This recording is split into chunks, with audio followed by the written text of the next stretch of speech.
Hello everyone and welcome back to our channel. This is the third lecture of our crash course series और इस lecture में हम लोग rotational dynamics इस chapter को study करने वाले हैं। आज के लेक्चर में बस इसकी थ्योरी होगी और इसके जो न्यूमेरिकल्स होंगे PYQ वो हम नेक्स्ट लेक्चर में कवर करेंगे। तो रोटेशनल डायनेमिक्स जो होता है वो CET के एग्ज़ाम के अंदर 2 से 3 मार्क्स के लिए होता है। 3 मार्क्स अभी तक आप तक के लिए इसके ऊपर से 3 क्वेश्चन आते थे, मतलब ये 3 मार्क्स का चैप्टर है CET लेवल के हिसाब से। तो सबसे पहले रोटेशनल डायनेमिक्स को स्टडी करने के लिए हमें सर्कुलर मोशन स्टडी करना होता है। तो हमारा जो पहला टॉपिक होगा इसके अंदर वो होगा circular motion. Circular motion circular motion means the motion of object along the circumference of circle. मतलब इसका एग्जाम्पल क्या ले सकते हैं हम। हमारे पास कोई एक थ्रेड है और उस थ्रेड को हमने एक स्टोन अटैच कर दिया। इस तरह से हमारे पास कोई इस तरह से थ्रेड है और इस थ्रेड के ऊपर हमने एक स्टोन अटैच कर दिया और उस स्टोन को, वो जो पत्थर होगा उसको हमने गोल घुमाने की शुरुआत कर दी। तो गोल घुमाने के बाद में वो जो स्टोन मोशन परफॉर्म करने वाला है वो होगा सर्कुलर मोशन। इस तरह से वो जो स्टोन होगा वो सर्कमफरेंस ऑफ द सर्कल के अलोंग रिवॉल्व करेगा। तो ये जो स्टोन का मोशन है उसको हम बोलेंगे सर्कुलर मोशन। क्लियर। अब सर्कुलर मोशन के अंदर कुछ टर्म्स होते हैं न्यूमेरिकल सॉल्विंग के टाइम, तो वो टर्म्स को स्टडी करने के लिए हमें जो लीनियर मोशन के टर्म्स है उसके साथ में उसे कंपेयर करना होगा। तो सबसे पहले देखो हम कंपैरिजन कहाँ से करेंगे। एक साइड में होगा लीनियर मोशन, तो लीनियर मोशन इस तरफ ले लेंगे हम, दिस इज़ लीनियर मोशन, और इधर होगा सर्कुलर मोशन। और कुछ टर्म्स इसके अंदर रोटेशनल मोशन के अंदर भी स्टडी करने होते हैं। आप बेसिकली समझ लो रोटेशनल और सर्कुलर दोनों के बीच का डिफरेंस क्या है।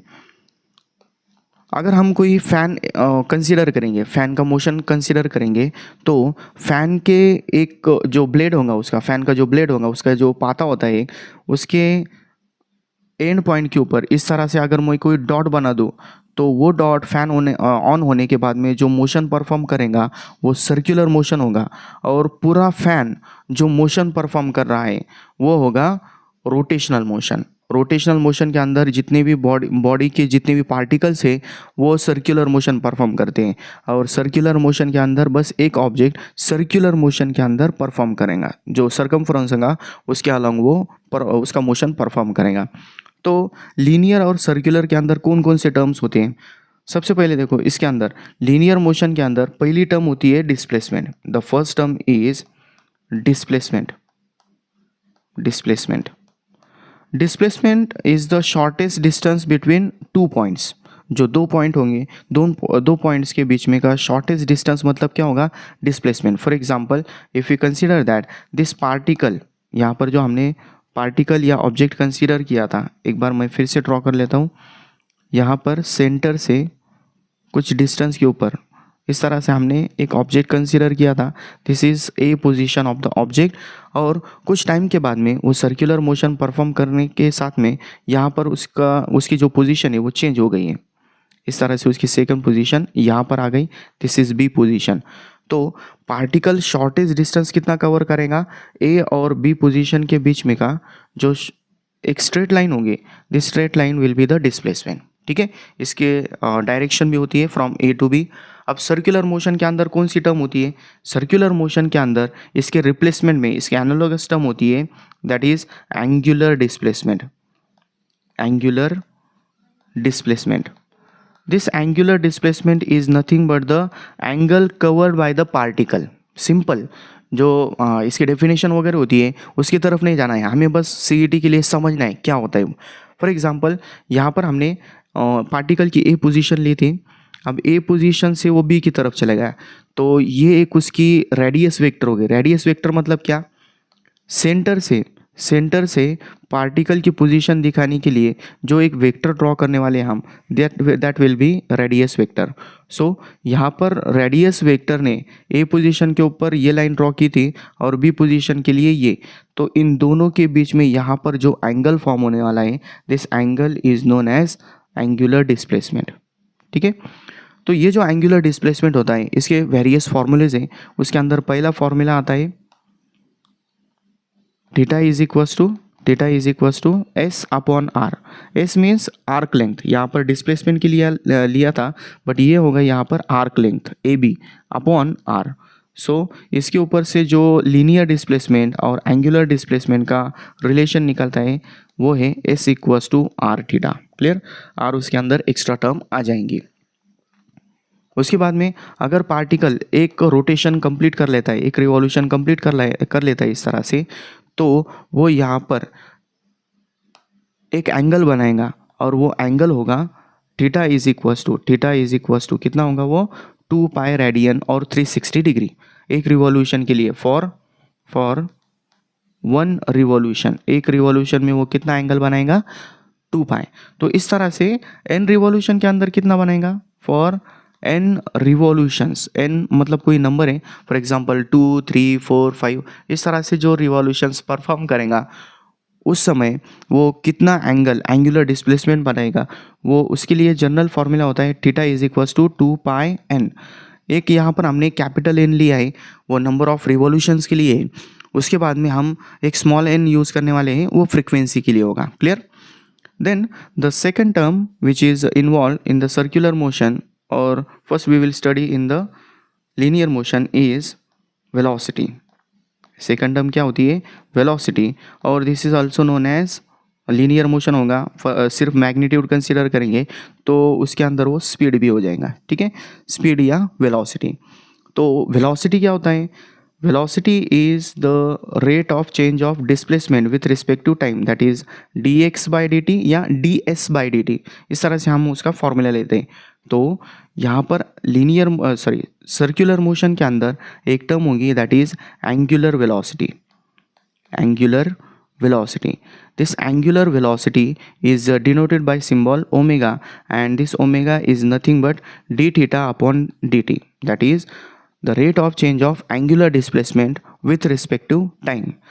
तो ये जो ओमेगा होता है, ओमेगा का रिलेशन v के साथ में क्या है उसको दिखाने के लिए हम एक जनरल फॉर्मूला ले सकते हैं, v is equals to R omega.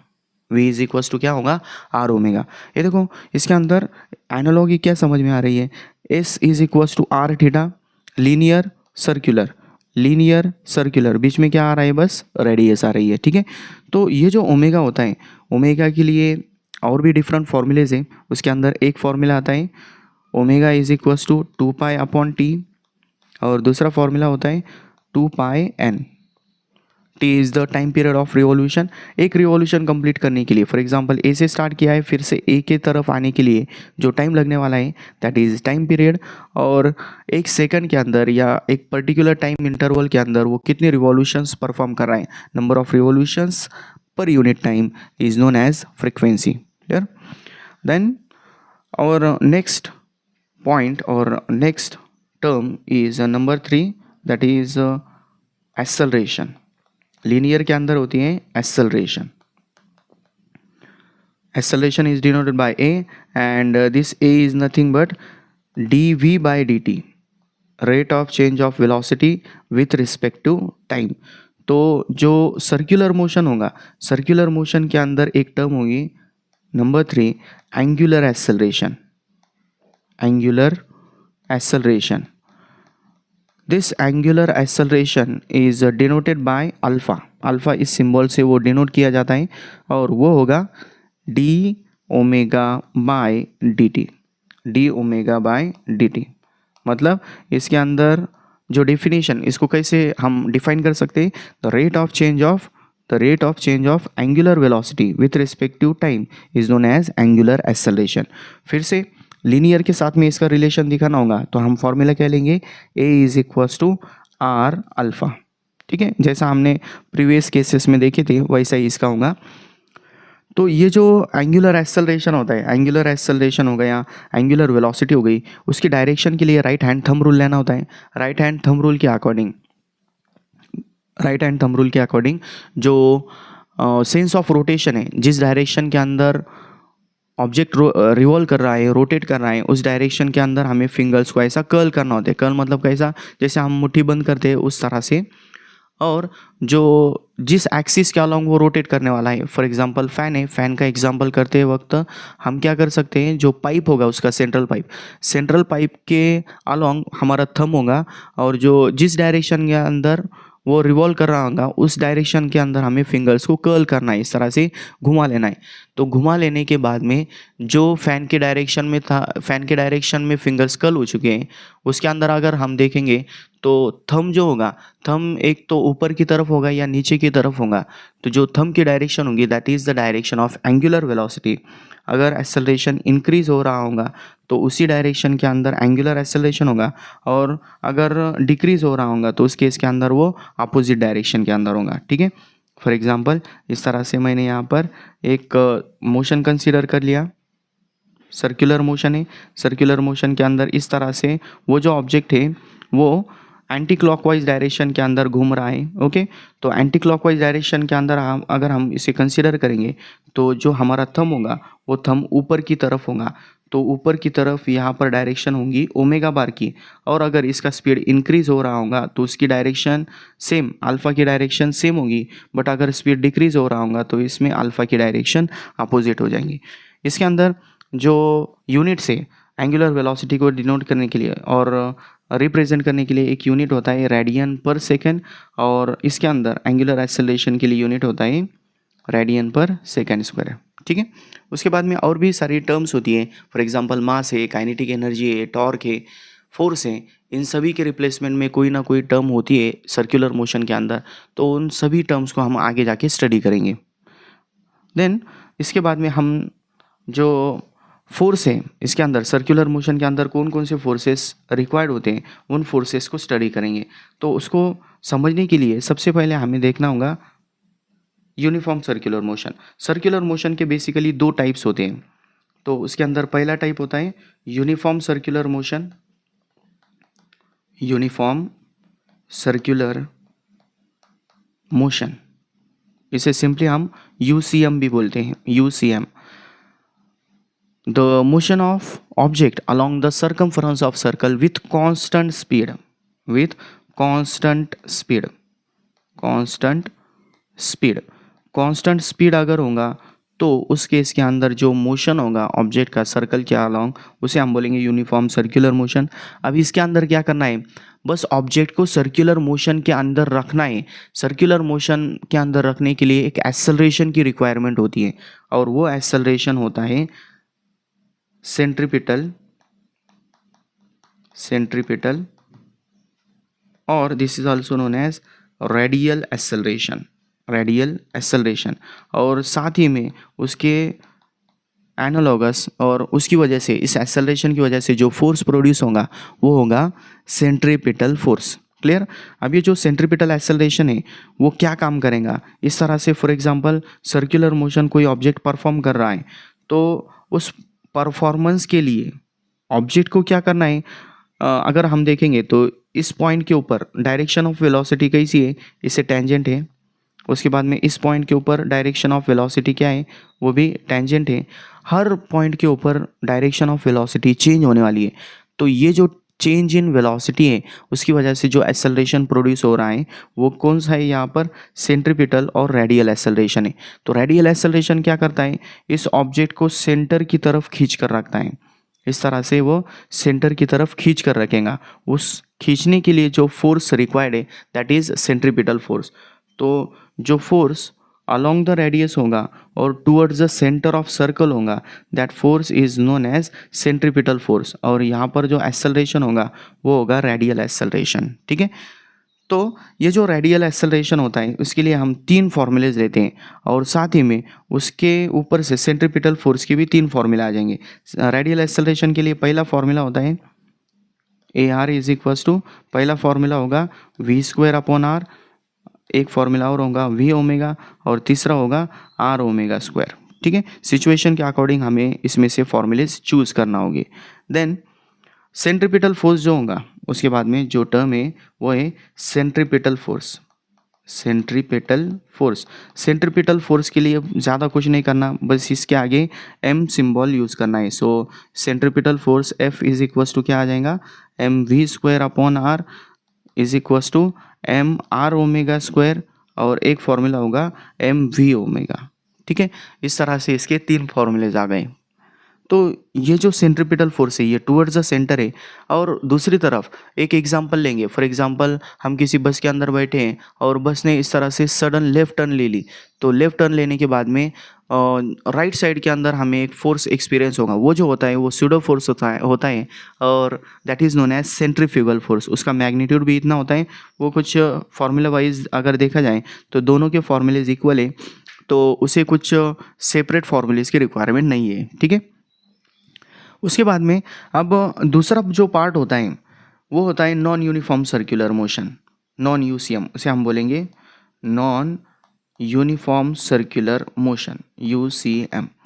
तो इसके अंदर जो स्पीड होगा, स्पीड कैसा होगा? Variable speed.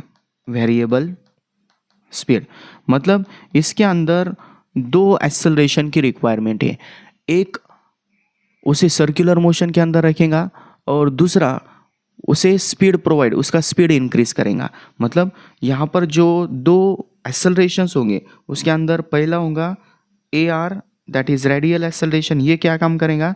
It is use to change the direction, changes the direction, direction change करने का काम करेगा। और जो दूसरा होगा, दूसरा एक्सेलरेशन होगा tangential acceleration. It is use to change the magnitude, magnitude of velocity और स्पीड। स्पीड जो होगा, स्पीड इंक्रीज करने का काम या डिक्रीज करने का काम टेंजेंशियल एक्सेलरेशन करेगा। तो जो सर्कुलर मोशन है उसके अंदर से जो एक्सेलरेशन मिलेंगे हम वो कैसे मिलेंगे? सॉरी, एक मिनट।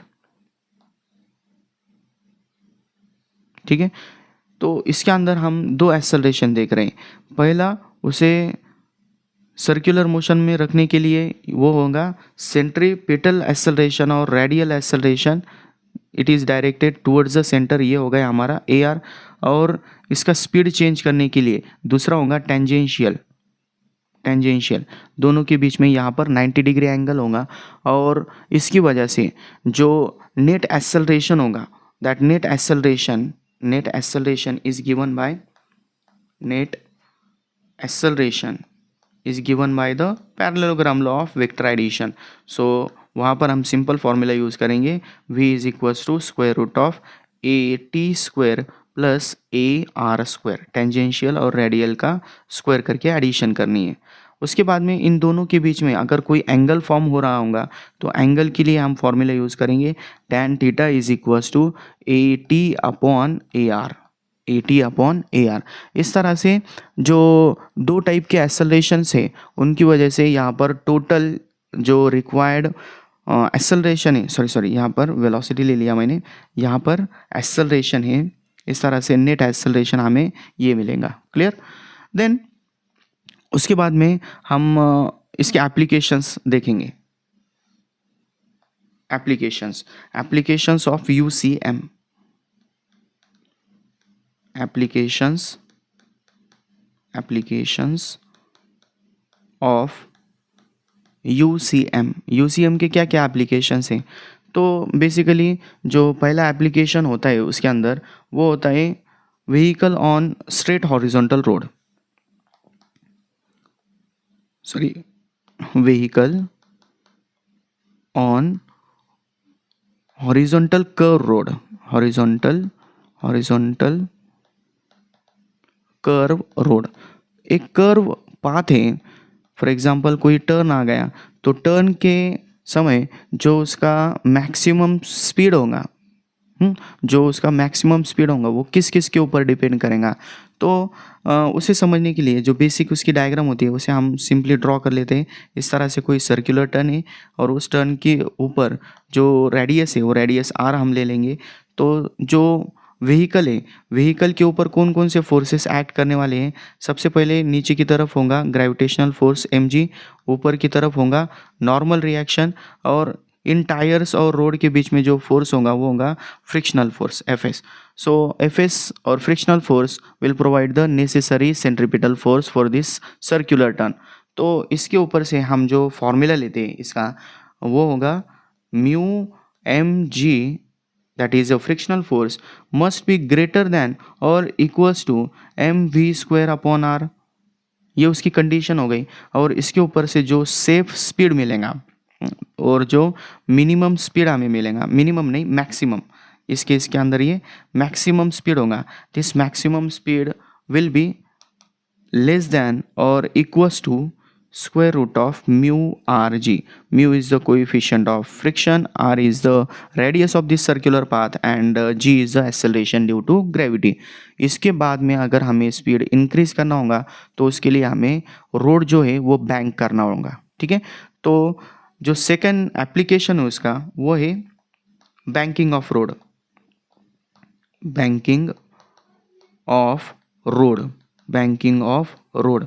ये जो बैंकिंग ऑफ रोड है ये दो टाइप के अंदर आता है। एक पहला होगा उसके अंदर विदाउट फ्रिक्शन, विदाउट फ्रिक्शन, जो फ्रिक्शन की टर्म है उसे हम कंसीडर नहीं करेंगे।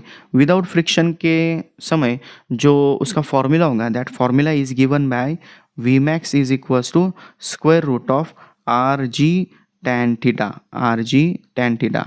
सो ये उसका मैक्सिमम सेफ स्पीड होता है। इसके ऊपर अगर व्हीकल जाएगा तो वो टॉपल हो सकता है, ठीक है, वो जो स्किड हो जाएगा या टॉपल हो जाएगा। तो इसके अंदर जो बेसिकली एंगल ऑफ बैंकिंग का फॉर्मूला देखते हैं हम, तो वो एग्जैक्टली कैसा लेना है। तो समझ लो इस तरह से हमारे पास कोई हॉरिजॉन्टल रोड था, उसके ऊपर से हमने उसे जो आउटर एज है, बैंकिंग क्या करते हैं मतलब क्या करते हैं, उसकी जो आउटर एज है वो ओवर इट्स इनर एज थोड़ी सी रेज करते हैं। तो ये जो रेज करने वाला पॉइंट है, हाइट जो हम बढ़ाने वाले हैं, तो इस हाइट के ऊपर से हाइट के ऊपर से कभी कभी इसके ऊपर जो हाइट का फॉर्म, हाइट भी फाइंड आउट करनी होती है, कभी कभी इसकी विड्थ जो रोड है उसकी विड्थ फाइंड आउट करना होती है। तो उसके लिए यहाँ पर जो एंगल है वो हमें पहले फाइंड आउट करना होता है and this angle is given by tan theta is equals to V square upon R G. तो सबसे पहले हमें ये फाइंड आउट करना होता है, उसके बाद में हमें इसकी हाइट फाइंड आउट करते आती है, ठीक है। देन इसका सेकेंड पार्ट होता है number 2 that is with friction, with friction, with friction. तो ये जो विथ फ्रिक्शन होगा इसके अंदर दो लिमिट्स आते हैं, एक होता है मिनिमम और दूसरा होता है मैक्सिमम। बट जनरली जब हम क्वेश्चन सॉल्व करते हैं तब हमें बस एक ही फॉर्मूला यूज़ करना होता है मैक्सिमम स्पीड लिमिट का। सो वही फॉर्मूला हम देखेंगे, V max is equals to square root of R G into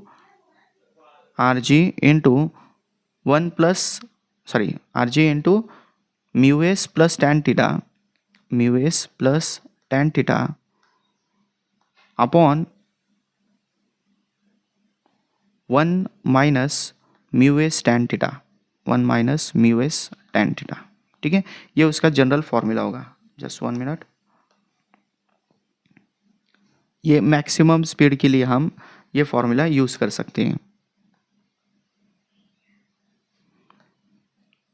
maximum speed on bank road with by considering the friction. जो फ्रिक्शन की टर्म है इसके अंदर coefficient of friction mu S आ जाएगा, तो ये हमें यहाँ पर कंसिडर करनी है, okay.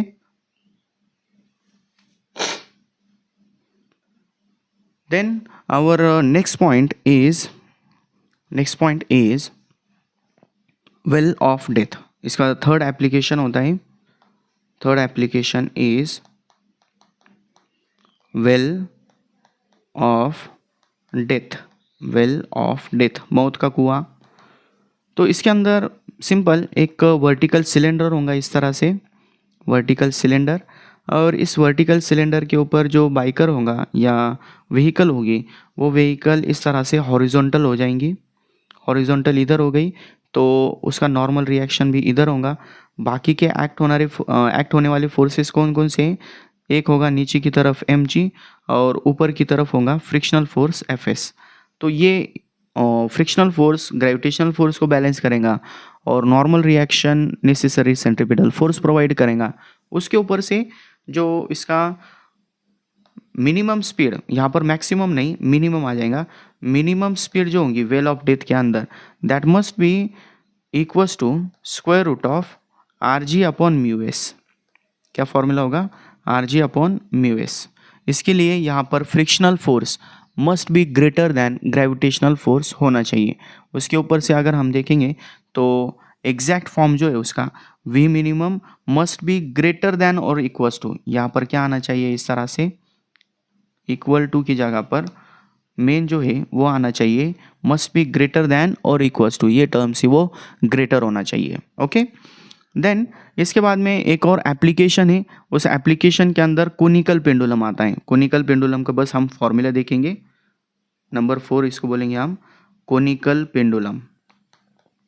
Conical pendulum, conical pendulum basically जो सिंपल पेंडुलम होता है उसके बॉब को अगर हम हॉरिजॉन्टल सर्कुलर मोशन देंगे तो जो स्ट्रिंग होंगी वो एक कोन डिस्क्राइब करेंगी, तो वो जो होगा, वो जो पेंडुलम फॉर्म होगा उसे हम सिंपली कोनिकल पेंडुलम बोलेंगे।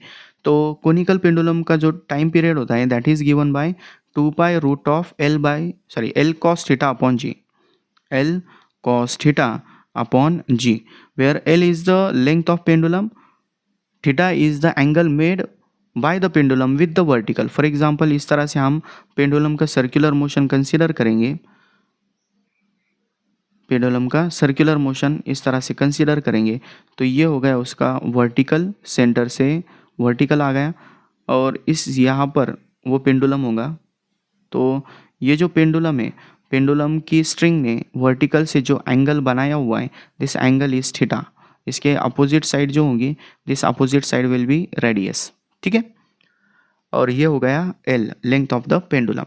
उसके ऊपर से हम यहाँ पर टाइम पीरियड या फ्रीक्वेंसी, फ्रीक्वेंसी अगर आ गई तो क्या करना है, बस इसका रेसिप्रोकल लेना है, that is 1/2 pi square root of G upon L cos theta, G upon L cos theta, ये उसका फॉर्मूला होगा। उसके बाद में अब ये अभी तक के जो भी केसेस हमने देखे वो हॉरिजॉन्टल सर्कुलर मोशन के थे। अब हम वर्टिकल सर्कुलर मोशन के जो पॉइंट्स है वो देख लेंगे। अब जो मोशन होगा वो मोशन होगा वर्टिकल सर्कुलर मोशन।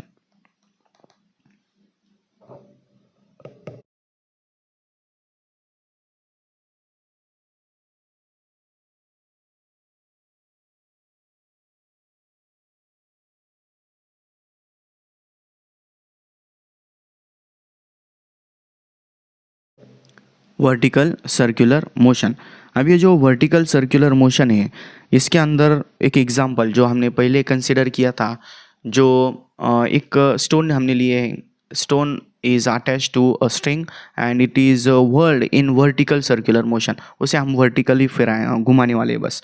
तो वो जो वर्टिकल सर्कुलर मोशन होगा उसके अंदर डिफरेंट पॉइंट्स के ऊपर, डिफरेंट पोजीशंस के ऊपर डिफरेंट टेंशन और डिफरेंट वेलोसिटीज़ होगी, उसे हम कंसीडर करेंगे।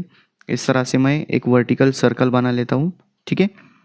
इसके अंदर हर पॉइंट के ऊपर जो एक्ट होने वाले फोर्सेस है, फॉर एग्जांपल इसके अंदर हम कंसीडर क्या करते हैं, यहाँ पर 4 पॉइंट्स कंसीडर करने होते हैं, top most position A, then bottom most position B, then horizontal positions C and D. इस तरह से यहाँ पर सी होगा और यहाँ पर डी होगा।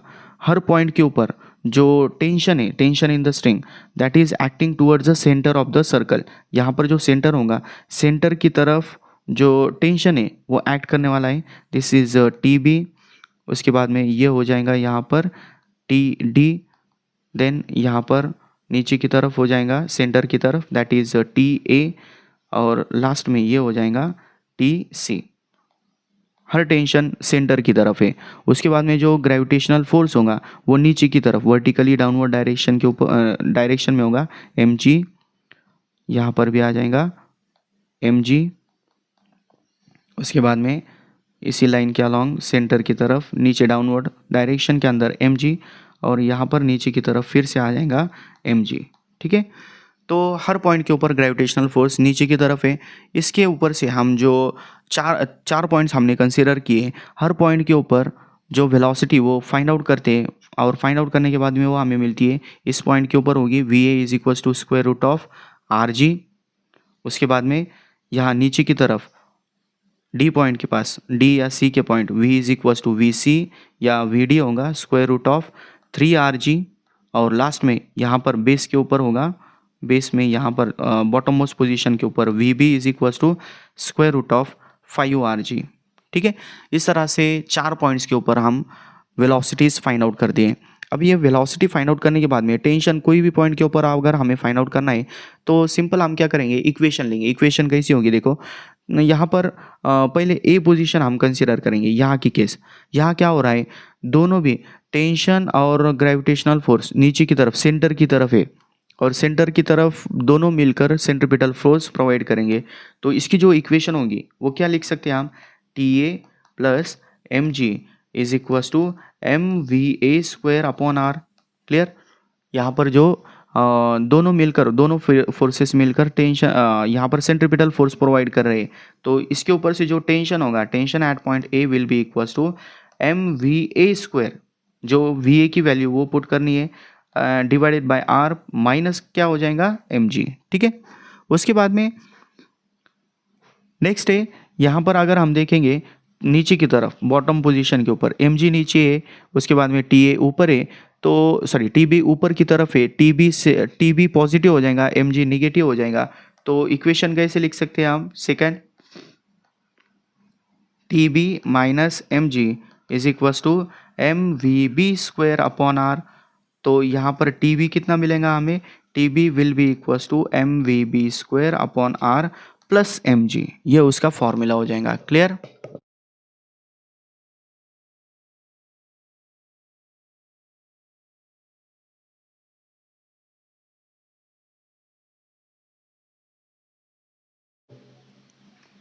तो हर पॉइंट के ऊपर टेंशन फाइंड आउट करने के लिए हमें डिफरेंट फार्मूले की ज़रूरत पड़ रही है टेंशन के लिए, तो उसकी जगह हम एक जनरल फार्मूला, एक शॉर्टकट यूज़ कर सकते हैं। शॉर्टकट क्या होगा वो मैं यहाँ पर लिख लेता हूँ। T is equals to, T at any point बोलेंगे, T at any point is equals to M V square upon R, M V square upon R, ये P आ जाएगा उस पॉइंट के ऊपर। उसके बाद में plus M G cos theta, cos theta, ये उसका फॉर्मूला है, जनरल फॉर्मूला है। ठीक है। तो इसके अंदर कौन कौन सी टर्म्स इन्वॉल्व है, फॉर एग्जांपल देखो, इसके अंदर पहले आता है VP, velocity at that point. उसके बाद में फॉर एग्जांपल हम बी का कंसीडर करेंगे, तो बी के लिए क्या होगा, बी के लिए वेलोसिटी कितनी है, रूट ऑफ 5r(g), तो वो वैल्यू यहाँ पर हम पुट कर सकते हैं। उसके बाद में यहाँ पर थीटा है, theta is the angle made with the vertical, made by the string with the vertical, मतलब ये वर्टिकल हो गया, इस तरह से ये वर्टिकल है, और इस वर्टिकल के साथ में फॉर एग्जांपल बी पॉइंट है तो वो भी इस लाइन के ऊपर है, तो थीटा कितना हो जाएगा, 0। अगर डी पॉइंट देखेंगे तो उसके लिए थीटा कितना होगा, 90 डिग्री। उसके बाद में ए पॉइंट देखेंगे तो वो कितना हो जाएगा, 180 डिग्री होगा। तो इसके ऊपर से हम जो थीटा है उसकी वैल्यू पुट कर सकते हैं। मतलब फॉर एग्जांपल एक केस ले लेंगे हम, एट बी पोजीशन के ऊपर टेंशन कितना हो जाएगा, T is equals to M V square की वैल्यू कितनी है, 5r(g), so 5r(g) and divided by R, plus क्या होगा, M G cos theta, cos की वैल्यू कितनी है, यहाँ पर थीटा की वैल्यू कितनी है, 0, सो कॉस 0 की वैल्यू 1, यहाँ पर बस क्या आ जाएगा, एम जी। सो यहाँ पर अगर हम आर कैंसिल कर लेंगे, 5mg plus M G, this will become 6mg। इस तरह से हम किसी भी पॉइंट के ऊपर टेंशन फाइंड आउट कर सकते हैं। और जो वेलोसिटी है, वेलोसिटी भी फाइंड आउट करने के लिए मतलब एक और शॉर्टकट होता है, velocity at any point, velocity at any point, velocity at any point find out करने के लिए एक सिंपल जनरल फॉर्मूला है, that is V P is equals to square root of R G into 3 + 2 cos theta. इतना simple सा formula है। देखो अगर हम कंसीडर, इसके अंदर देखना क्या है, बस थीटा फाइंड आउट करना है।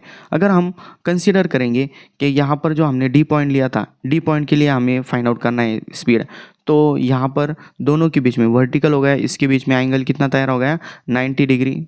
ठीक है। उसके बाद में अगर हम इसके अंदर वैल्यूज़ पुट करेंगे तो क्या मिलेगा हमें, square root of R G into 3 + 2 cos 90, cos 90 कितना होता है, 0, 2 × 0 कितना हो गया, 0। सो यहाँ पर हमें कितना मिलेगा, स्क्वायर रूट ऑफ 3r(g), जो हमने फॉर्मूले के अंदर देखा है वही हमें वैल्यू मिलेंगी। ओके। इस तरह से हमें सिंपल जो शॉर्टकट है एक टेंशन के लिए, यहाँ पर टेंशन के लिए, और ये speed at any point find out करने के लिए। देखो वैसे तो इस तरह की कोई शॉर्टकट्स की ज़रूरत नहीं होती है। जो एग्ज़ाम ली जाती है वो टोटली हमारा जो बोर्ड का बुक होता है उसके अंदर जितने भी कॉन्सेप्ट्स होते हैं उसके ऊपर से ही आता है। सो हमें कोई एक्स्ट्रा एफ़र्ट्स डालने की ज़रूरत नहीं होती है। तभी समझने के लिए कोई पॉइंट अगर हमें एक्स्ट्रा ऐड करना है तो उस वक्त हम ये ले सकते हैं, ठीक है। देन इसके बाद में हमें मोमेंट ऑफ इनर्शिया देखना है, तो उससे पहले हम एक पॉइंट यहाँ पर देख लेंगे रोलिंग मोशन का। Rolling motion, rolling motion, rolling motion के अंदर एक एग्जांपल ले सकते हैं हम, अ football which is sliding on horizontal road. इस तरह से फॉर एग्जांपल हॉरिजॉन्टल रोड की जगह मैं यहाँ पर इंक्लाइन पोजीशन ले लेता हूँ डायरेक्टली। फॉर एग्जांपल ये हॉरिजॉन्टल है, हॉरिजॉन्टल से ऊपर कुछ इस तरह से कुछ ऊपर की तरफ यहाँ पर थीटा इतने एंगल के ऊपर एक कोई सरफेस है, और इस सरफेस के ऊपर से अगर हम कोई बॉल है, इस तरह से बॉल है, बॉल को छोड़ देते हैं, सॉरी बॉल थोड़ा सा टेढ़ा हो गया, हाँ इस तरह से अगर कोई बॉल है, बन नहीं रहा है, इस तरह से अगर कोई बॉल है उसे अगर हम छोड़ देते हैं इस तरह से नीचे की तरफ, तो नीचे की तरफ आते वक्त वो दो मोशन परफॉर्म करेगा। एक तो ये जो उसका सेंटर है वो सेंटर ट्रांसलेट होगा, और दूसरा वो जो बॉल है, बॉल के अंदर जितने भी पार्टिकल्स होंगे वो रोटेशनल मोशन परफॉर्म करेंगे। तो जो रोलिंग मोशन है उसके अंदर दो मोशन आ जाते हैं। एक मोशन होगा उसके अंदर ट्रांसलेशनल, ट्रांसलेशनल, और दूसरा मोशन होगा उसके अंदर रोटेशनल। जितने भी पार्टिकल्स होंगे वो सेंटर के अलोंग रोटेट होने वाले हैं, तो दूसरा मोशन कौन सा हो जाएगा, रोटेशनल मोशन। अब देखो इसके अंदर बेसिकली तीन टर्म्स हम फाइंड आउट करते हैं। एक तो होती है वेलोसिटी, दूसरी होती है एक्सेलरेशन, और तीसरी होती है इसके अंदर टोटल एनर्जी। तो टोटल एनर्जी कैसे लेनी है, अगर हम इस पोजीशन के ऊपर पार्टिकल की ये पोजीशन अगर कंसीडर करते हैं, सॉरी ऑब्जेक्ट की ये पोजीशन अगर हम कंसीडर करते हैं, तो ये एच इतनी हाइट के ऊपर है, एच हाइट के ऊपर रहते वक्त इसके अंदर पोटेंशियल एनर्जी है। कौन सी एनर्जी है, पोटेंशियल एनर्जी। और नीचे आने के बाद में उसका टोटल कन्वर्जन किस में होने वाला है, काइनेटिक एनर्जी का। सो यहाँ पर पोटेंशियल एनर्जी कितनी होगी, mgh, और नीचे आते वक्त दो मोशन परफॉर्म कर रहा है। एक तो वो ट्रांसलेशनल मोशन परफॉर्म कर रहा है, सो ट्रांसलेशनल मोशन के लिए काइनेटिक एनर्जी का फॉर्मूला होगा हाफ mv²। उसके बाद में यहाँ पर वो रोटेशनल मोशन भी परफॉर्म कर रहा है, और रोटेशनल मोशन के अंदर उसका जो उसकी जो काइनेटिक एनर्जी होती है वो हाफ I⍵² होती है, ठीक है। तो इसके ऊपर से अगर हम वैल्यूज़ पुट करेंगे, आई यहाँ पर मोमेंट ऑफ इनर्शिया वो कैसा फाइंड आउट करना होता है वो हम आगे देखेंगे। तो इसके ऊपर से हम और दो फॉर्मूले निकालते हैं, इसकी बहुत ज़रूरत पड़ती है। मतलब ये प्रॉब्लम सॉल्विंग के वक्त ये जो हमने फार्मूला यहाँ पर डिराइव किया है, ये फार्मूला बहुत बार यूज़ करना होता है। एनर्जी कौन कौन सी कहाँ पर कन्वर्ट होने वाली है, इसके ऊपर से बहुत सारे क्वेश्चन सॉल्व होते हैं। देन इसके बाद में हम जो वेलोसिटी है, वेलोसिटी एट बॉटम वो कितनी होगी वो फाइंड आउट करते हैं। Velocity at bottom, lower most position के ऊपर आने के बाद में जो उसकी वेलोसिटी होगी वो कितनी होगी, that is given by v is equals to square root of 2gh upon 1 plus k square upon r square. k is the radius of gyration, ठीक है, ये हो गई वेलोसिटी। और दूसरा होता है एक्सेलरेशन, दूसरा होगा एक्सेलरेशन। एक्सेलरेशन, एक्सेलरेशन कितना होगा, a is equals to g sine theta upon 1 plus k square upon r square, ये उसका फॉर्मूला होगा, ठीक है। सो इसके अंदर बेसिकली ये तीन ही फॉर्मूले की रिक्वायरमेंट होती है। बट प्रॉब्लम सॉल्विंग के वक्त हमें ये बहुत ध्यान रखना होता है कि कंजर्वेशन कहाँ कौन सा हो रहा है, रोटेशनल हो रहा है कि बस काइनेटिक हो रहा है, सॉरी लीनियर हो रहा है, उसके ऊपर से हमें जो रिक्वायर्ड टर्म है वो फाइंड आउट करते आती है, ओके। देन इसके बाद में हम हमारा नेक्स्ट पॉइंट देखेंगे, that is moment of inertia. Moment of inertia most important point है। Moment of inertia. Moment of inertia basically हम 4-5 ऑब्जेक्ट के लिए बस देखते हैं, बट इसके साथ में जब हम प्रीवियस ईयर क्वेश्चन देखते हैं तो उसके अंदर इतने सिंपल फॉर्मूले की ज़रूरत ही नहीं होती। मतलब हमें वहाँ पर एडवांस क्वेश्चन पूछे जाते हैं। तो सिंपल देख लो कि जो ऑब्जेक्ट रोटेशनल मोशन के अंदर होगा तो रोटेशनल इनर्शिया को रिप्रेजेंट करने के लिए मोमेंट ऑफ इनर्शिया होता है। उसका बेसिक फॉर्मूला क्या होता है? I is equals to mr², mass into जो एक्सिस ऑफ रोटेशन से डिस्टेंस है, एक्सिस ऑफ रोटेशन से जो डिस्टेंस होगा वो यहाँ पर उसका स्क्वायर करके दोनों का प्रोडक्ट लेना है। तो मोमेंट ऑफ इनर्शिया जो होता है उसको फाइंड आउट करने के लिए हम दो यहाँ पर थ्योरम यूज़ करते हैं। उसके अंदर पहला है पैरेलल एक्सिस थ्योरम।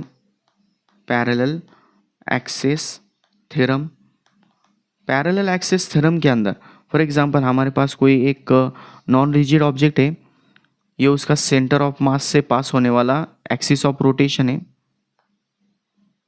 इस तरह से ये कहाँ से पास होने वाला है? इस तरह से सेंटर से पास हो रहा है।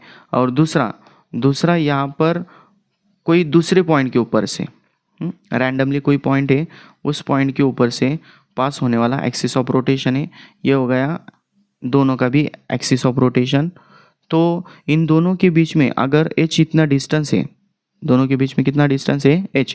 तो जो मोमेंट ऑफ इनर्शिया है, moment of inertia about this point IO, और ये हो गया IC।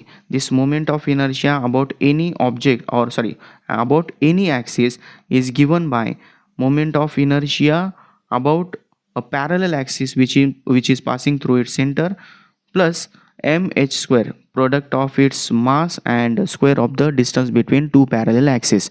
ये उसका फॉर्मूला हो जाएगा। अब ये फॉर्मूला जिसे समझ में आ गया उसे बहुत सारे क्वेश्चन सॉल्व होने वाले हैं, ठीक है। दूसरा होता है परपेंडिकुलर एक्सिस थ्योरम। उसकी कुछ ज़रूरत नहीं है, वो आप जो बोर्ड का बुक है वहाँ से पढ़ सकते हो और वहाँ से आपको समझ में आ जाएगा। तो देखो अब इसके ऊपर से हमें कुछ ऑब्जेक्ट का moment of inertia find out करना है। सो पहला ऑब्जेक्ट हम लेंगे यहाँ पर, the first object is ring, circular ring. Circular ring के अंदर पहला जो होगा, पहला कौन सा होगा? इस तरह से उसे हम नाम देंगे अबाउट एन एक्सिस। हर इसके अंदर एक्सिस कैसा है? About an axis passing through its centre, passing through its center, passing through its center and perpendicular to plane। मतलब हमारे पास अगर कोई रिंग है वो इस तरह से हमने ज़मीन पर रख दी है और ज़मीन पर रखने के बाद में उसे हम इस तरह से रोटेट कर रहे हैं, इस तरह से घुमा रहे हैं इस साइड के अंदर। तो एक्सिस ऑफ रोटेशन कैसा लेना है? उसको ज़मीन को एग्जैक्टली परपेंडिकुलर होगा इस तरह से। ये हो गया हमारा एक्सिस ऑफ रोटेशन। इसके अलोंग अगर ऑब्जेक्ट रोटेट करेगा तो उसका मोमेंट ऑफ इनर्शिया होगा I is equals to mr²। कितना होगा? I is equals to mr²। उसके बाद में दूसरा होगा, इसके अंदर अगर हम दूसरा पॉइंट देखेंगे तो second about a tangent perpendicular to the plane. जो इसका प्लेन है, मतलब जो पहला एक्सिस ऑफ रोटेशन था इसको टेंजेंट, बट वो टेंजेंट कहाँ से पास होने कैसी होंगी? इसको परपेंडिकुलर है इस तरह से। ये एक्सिस ऑफ रोटेशन अगर होगा तो simple parallel axis theorem. Centre का हमें पता है कितना है? mr²। उसके अंदर क्या ऐड करना है? बस यहाँ पर mh²। दोनों के बीच में डिस्टेंस कितना हो जाएगा? r होगा। सो mr² प्लस mr², इसकी वैल्यू कितनी हो जाएंगी? 2mr²। इसका मोमेंट ऑफ इनर्शिया होगा I is equals to 2mr²। ठीक है। कैसा फाइंड आउट? सेंटर का याद कर लो, बाकी का अपने आप फाइंड आउट करते आएगा। ओके। उसके बाद में तीसरा होता है डायमीटर। अबाउट डायमीटर क्या लॉन्ग, मतलब कैसा? वो जो रिंग होंगी, रिंग को ऐसा वर्टिकल कर लेना है और ज़मीन के ऊपर इस तरह से घुमा देना है। घुमाने के बाद में डायमीटर के अलोंग जो होगा, इस तरह से सर्कल है, इस सर्कल के डायमीटर के अलोंग जो रिंग है वो रोटेट करेंगे। ठीक है। तो इस रोटेशन के अंदर जो मोमेंट ऑफ इनर्शिया होगा वो होगा mr²/2। कितना होगा? mr²/2। मतलब सिंपल क्या करना है, देखो सेंटर का परपेंडिकुलर प्लेन के ऊपर mr², उसका हाफ करेंगे तो क्या मिलेगा? डायमीटर के अलोंग मिलेगा। और लास्ट होता है इसके अंदर tangent parallel to plane. Next कौन सा होगा, लास्ट वाला, tangent, tangent parallel to plane, parallel to the plane. Parallel to plane मतलब कैसा, ये डायमीटर क्या अलोंग था, इसी के पैरेलल के अंदर इस तरह से अगर कोई टेंजेंट होंगी तो इसके अलोंग जो मोमेंट ऑफ इनर्शिया है वो कैसा फाइंड आउट करेंगे, सिंपल है, I is equals to diameter के अलोंग पता है, सेंटर के along that is M R square by 2, उसके अंदर क्या ऐड करना है, बस M R square, so this will become 3/2 M R square. हो गया, क्लियर। देन उसके बाद में सेकंड जो ऑब्जेक्ट होगा हमारे पास वो होगा that is disc. Second part हम कंसीडर करेंगे number 2, that is disc. Disc के अंदर भी इस तरह से हमें 4 पॉइंट्स देखने हैं, 4 पॉइंट्स। अब 4 पॉइंट्स कैसे देखने हैं, पहले देखो मैं फिर से लिखने नहीं वाला, यहाँ पर जो है वही हम, ठीक है, एक बार लिख सकते हैं, कैसा लिखना है ये ट्राई कर लेता हूँ मैं, बस 1 मिनट।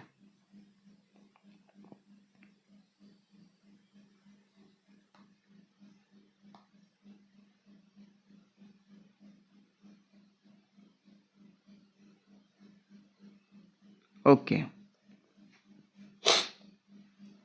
तो पहला क्या है, passing through its centre and perpendicular to plane. कैसा कहाँ पर होता है ये हमें पता है, बस उसका मैं फॉर्मूला लिख लेता हूँ। जो रिंग का होगा उसे डिवाइड बाय 2 करना है। रिंग का क्या था, एम आर स्क्वायर, तो उसको डिवाइड बाय 2 करेंगे तो क्या आ जाएगा, M R square by 2, clear. उसके बाद में टेंजेंट टू प्लेन, इसके अंदर क्या ऐड करना है, बस आई के अंदर ये जो एम आर स्क्वायर बाय 2 था इसके अंदर क्या ऐड करेंगे, बस M R square, parallel axis theorem, ये कितना हो जाएगा 3/2 एम आर स्क्वायर, क्लियर। उसके बाद में डायमीटर क्या लॉन्ग, डायमीटर के लिए क्या सिंपल ट्रिक बताइए, जो सेंटर को होगा सेंटर को डिवाइड बाय 2 करना है, सेंटर को अगर डिवाइड बाय 2 करेंगे तो क्या मिलेगा, एम आर स्क्वायर बाय 4 मिलेगा, ठीक है।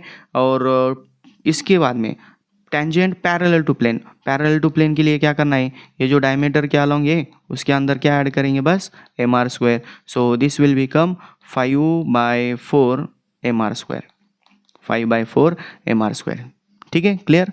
सिंपल टर्म्स है, उसे याद रखने का फॉर्मूला क्या होता है वो भी मैं आपको बता चुका हूँ।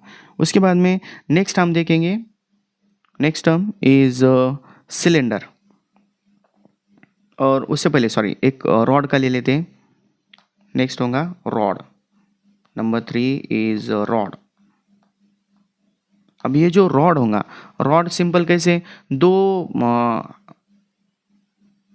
एक्सिस के अलोंग हम इसे रोटेट कर सकते हैं।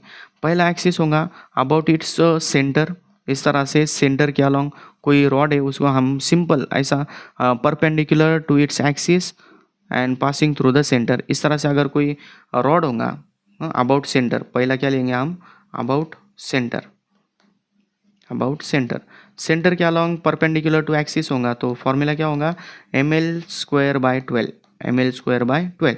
और दूसरा होगा about it's and, and and मतलब क्या, इस तरह से एंड पॉइंट के ऊपर अगर हम एक्सिस ऑफ रोटेशन बना लेते हैं, इस तरह से रॉड को गोल घुमाएंगे, रॉड कैसा घुमाएगा, ये पॉइंट फिक्स होगा और पूरा रॉड इस तरह से घूमने वाला है, तो इस केस के अंदर जो मोमेंट ऑफ इनर्शिया होगा that is equals to ml²/3, clear. इस तरह से इसके अंदर सेकेंड जो एंड पॉइंट है उसके लिए हम फॉर्मूला ले सकते हैं, क्लियर। इसके अंदर बस 2 ही फॉर्मूले, इसके ऊपर से हम और 2 पॉइंट देखेंगे। 2 पॉइंट कौन से हैं, पहला इसके अंदर सॉरी नंबर कितना है ये, हाँ 4, नंबर 4 होगा इसके अंदर hollow cylinder, hollow cylinder, hollow cylinder, hollow cylinder, hollow cylinder के 2 केसेस है। फिर से इस तरह से कंसीडर करो कि हमारे पास सिलेंडर है, सिलेंडर को रोटेट करने के लिए हम 2 एक्सिस कंसीडर कर सकते हैं। पहला अबाउट इट्स ओन एक्सिस, पहला कौन सा लेंगे इसके अंदर, अबाउट इट्स ओन एक्सिस, इस तरह से पहला इसके अंदर ओन एक्सिस, इसे अपने ही एक्सिस के अलोंग अगर हम रोटेट करेंगे तो उसके अंदर अगर हम साइड से देखेंगे पाइप है, अगर कोई पाइप को हम बस गोल गोल घुमा रहे हैं अबाउट इट्स एक्सिस, तो वो सामने से एक रिंग दिखेंगी, रिंग का फॉर्मूला क्या होता है, एम आर स्क्वायर, तो इसका भी क्या आ जाएगा एम आर स्क्वायर, ठीक है। उसके बाद में centre, about its centre, centre के अलोंग अगर हम इसे रोटेट करेंगे, centre and perpendicular to axis, perpendicular to axis, axis को अगर परपेंडिकुलर इस तरह से सेंटर से पास हो रहा है तो पहले तो ये एक रॉड के सिमिलर है, सो रॉड का मोमेंट ऑफ इनर्शिया कितना होगा, ml²/12।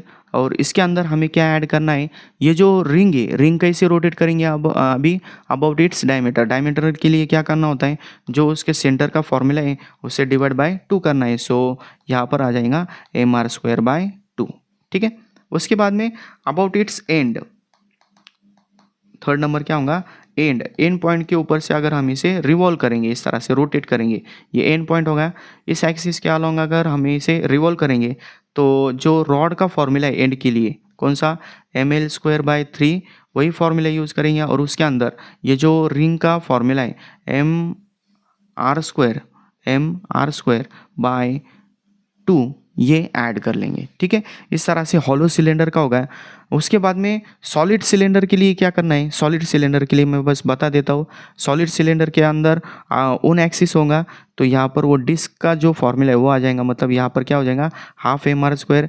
उसके बाद में सेंटर का जो फॉर्मूला होगा उसके अंदर ये टर्म सेम हो जाएंगी, बस यहाँ पर mr²/2 की जगह mr²/4 आ जाएगा। उसके बाद में एंड पॉइंट के ऊपर सेम फॉर्मूला, बस यहाँ पर mr²/2 की जगह mr²/4 आ जाएगा। ठीक है, वो आप स्क्रीन पॉज करके या वीडियो पॉज करके लिख सकते हो।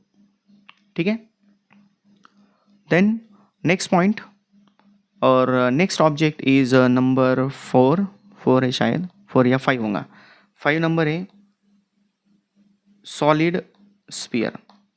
सॉलिड स्फीयर, अगर हमारे पास कोई स्फीयर होगा और वो जो स्फीयर है, फॉर एग्जांपल फुटबॉल है, फुटबॉल को हमने मिट्टी से भर दिया है, तो इस तरह से अगर हम डायमीटर के अलोंग इसे रोटेट करेंगे, मतलब जैसे एक फुटबॉल होता है ना, फुटबॉलर्स एक उंगली के ऊपर इस तरह से फुटबॉल को रोटेट करते हैं, उस तरह से सॉलिड स्फीयर को रोटेट अगर हम करेंगे तो उसका फॉर्मूला अबाउट, पहला कौन सा होगा, अबाउट डायमीटर, डायमीटर के अलोंग जो होगा वो होगा I = 2/5 mr², 2/5 mr², ये उसका फॉर्मूला हो गया। ठीक है, उसके बाद में अबाउट टेंजेंट, टेंजेंट मतलब कैसा,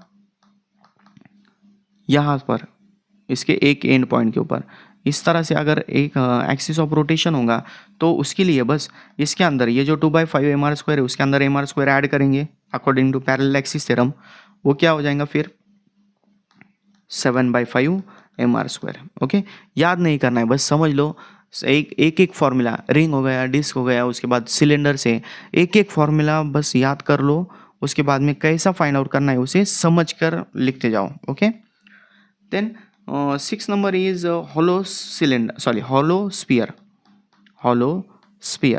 हॉलो स्फीयर के अंदर जो दो केसेस है फिर से वही आ जाएंगे, अबाउट इट्स डायमीटर के अंदर कैसा घुमाना है, जैसा सॉलिड होता है वैसा ही इसके अंदर आ जाएगा। तो ये जो हॉलो स्फीयर होता है उसके लिए हम 2/3 mr² ले सकते हैं, 2/3 mr²।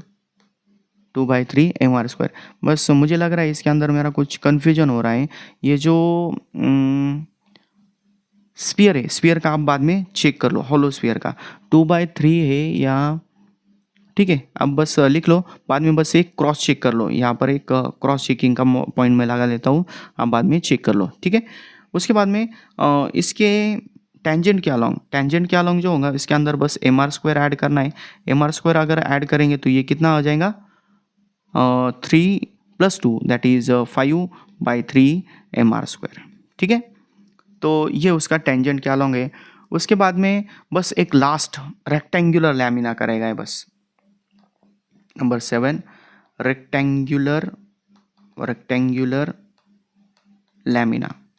पहले इसके रिलेटेड क्वेश्चंस नहीं आते थे, बट अब जो कंपटीशन बढ़ गए हैं उस कंपटीशन की वजह से थोड़े से टफ क्वेश्चन आने वाले, तो उसके अंदर शायद हो सकता है इस तरह के जो ऑब्जेक्ट्स होते हैं उसका भी हमें मोमेंट ऑफ इनर्शिया पूछा जाए। तो एक्सिस ऑफ रोटेशन कौन सा होगा, फॉर एग्जांपल हमारे पास कोई स्क्वायर प्लेट है या रेक्टेंगुलर प्लेट है और उस रेक्टेंगुलर प्लेट के सेंटर से इस तरह से कोई एक्सिस ऑफ रोटेशन पास हो रहा है, उस एक्सिस के अलॉन्ग जो मोमेंट ऑफ इनर्शिया है वो फाइंड आउट करने के लिए, फॉर एग्जांपल ये उसकी लेंथ हो गई, ये उसकी ब्रेड्थ हो गई, तो मोमेंट ऑफ इनर्शिया का फॉर्मूला क्या आ जाएगा, जो इसका रॉड का केस है, रॉड के केस में हम देखते हैं ना ml²/12, सेम वही फॉर्मूला है, m/12 करना है, बस इसे l² प्लस b² सेपरेट करना है, ml²/12 प्लस mb²/12, इस तरह से उसका फॉर्मूला हो जाएगा। क्लियर? तो ये डिफरेंट टाइप के ऑब्जेक्ट्स के लिए हमने moment of inertia find out कर लिया है। उसके बाद में यहाँ पर छोटे छोटे पॉइंट रह गए बस, कौन कौन से, बस फॉर्मूले देखने हैं। उसके अंदर है rotational kinetic energy, rotational kinetic energy, rotational kinetic energy का फॉर्मूला होता है हाफ आई ओमेगा स्क्वायर, ठीक है। उसके बाद में नेक्स्ट होता है torque, rotational analog of force, torque का फॉर्मूला होता है tau is equals to I alpha. उसके बाद में angular momentum, angular momentum, angular momentum का फॉर्मूला होता है angular momentum L is equals to I omega. और लास्ट में conservation of angular momentum, conservation of angular momentum, conservation of angular momentum के अंदर जो एक्सटर्नल टॉर्क है, एक्सटर्नल टॉर्क अगर जीरो होगा, टो की वैल्यू अगर जीरो होंगी तो एंगुलर मोमेंटम कंजर्व होगा। That means I1 omega 1 is equals to हम I2 ओमेगा 2 ले सकते हैं। क्लियर? उसके बाद में गलती से मेरे पास एक पॉइंट रह गया है रेडियस ऑफ गायरेशन का, एक पॉइंट है radius of gyration, radius of gyration. So radius of gyration find out कैसा करना है? रेडियस ऑफ गायरेशन मतलब पूरा ऑब्जेक्ट कंसीडर करने की जगह हम उसका सेंटर ऑफ मास कंसीडर करते हैं, उसका जो एक्सिस ऑफ रोटेशन से डिस्टेंस होगा वो होगा रेडियस ऑफ गायरेशन। तो radius of gyration find out करने की एक सिंपल मेथड है, जो भी हमें ऑब्जेक्ट दिया हुआ है, फॉर एग्जांपल हमारे पास कोई एक डिस्क दी हुई है, डिस्क का मोमेंट ऑफ इनर्शिया क्या होता है, डिस्क का मोमेंट ऑफ इनर्शिया mr²/2 होता है, mr²/2, इसे इक्वल टू mk² दिखाना है। क्या दिखाना है? mk²। तो दोनों साइड का mm कैंसिल हो जाएगा, इसके ऊपर से k की वैल्यू स्क्वायर रूट लेने के बाद में r² का स्क्वायर रूट r और 2 का √2, ये हो गया उसके रेडियस ऑफ गायरेशन। उसके जगह अगर हम कोई स्फीयर कंसीडर करेंगे, स्फीयर का कैसे फाइंड आउट करना है? मोमेंट ऑफ इनर्शिया होगा 2/5 mr² इक्वल्स टू क्या दिखाना है? mk²। सो mm कैंसिल हो गया, k इज इक्वल्स टू क्या आ जाएगा? √2/5 इंटू r। ठीक है, हर फॉर्मूले के अंदर उसको जो मोमेंट ऑफ इनर्शिया है उसको इक्वल्स टू mk² दिखाना है, उसके ऊपर से हमें कोई भी जो रेडियस ऑफ गायरेशन है वो फाइंड आउट करते आएगी। ओके, देन जो इसके अभी चैप्टर तो हमने कंप्लीट कर लिया है, जो न्यूमेरिकल्स रह गए हैं वो हम नेक्स्ट लेक्चर में कवर करेंगे। जो 2024 के अंदर जितने भी शिफ्ट के अंदर फिजिक्स के क्वेश्चन है, मतलब नियरली 80 to 90 क्वेश्चंस अवेलेबल है, बट इतने पॉसिबल नहीं। एटलीस्ट हम कोशिश करेंगे कि 20 क्वेश्चन क्यों ना हो हम नेक्स्ट लेक्चर में कवर करेंगे। ठीक है, तो तब तक के लिए स्टडी करते